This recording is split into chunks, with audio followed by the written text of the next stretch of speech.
Hey everybody, next review is on Punisher 223 by Matthew Rosenberg and Gio Villanova, and it's the last part of the War Machine arc where Frank Castle, he's given the suit of War Machine armor by Nick Fury, and he's sent on a mission to the war-torn country of Chernaya, which was overthrown by a guy named General Petrov.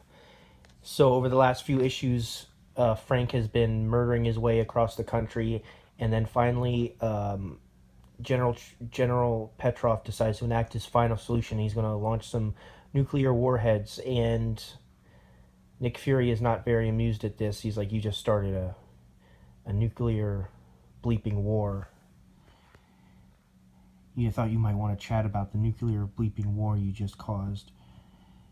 And Frank's also fighting against three ex-Shield operatives who defected, and they have their sort of own suits of powered armor, whatever. Um, so Frank manages to intercept the missile and take the warhead, separate the warhead from the missile, and he brings it back down. And basically, he's threatening he's going to blow everyone up unless these Shield guys stand down and get out of their armor. And Nick Fury's not very happy about that. So Nick Fury essentially says, "I focus here. I should have done this days ago, Frank. I'm shutting you down."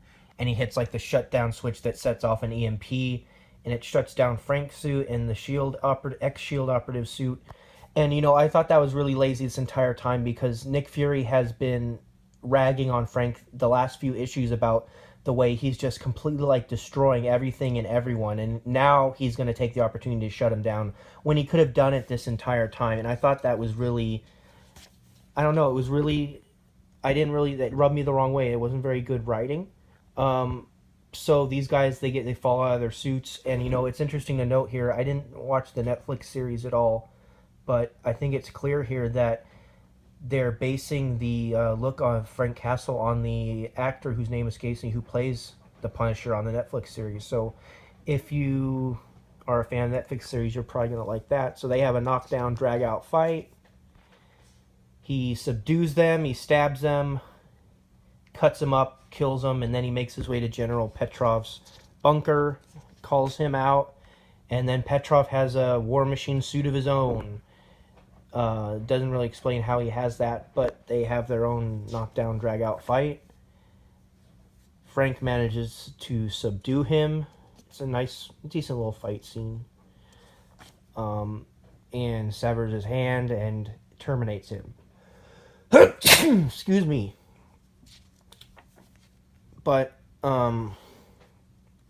yeah, I mean, this is just not I didn't think it was a very interesting arc. I mean, it's an interesting idea to put Frank in the Punisher suit. I just didn't think it was well done. I don't particularly like the art style. And as we exit the issue, he's back in New York, and I guess he still has the War Machine armor, though. I guess they're gonna keep going with that, but I don't know how long they can milk that concept.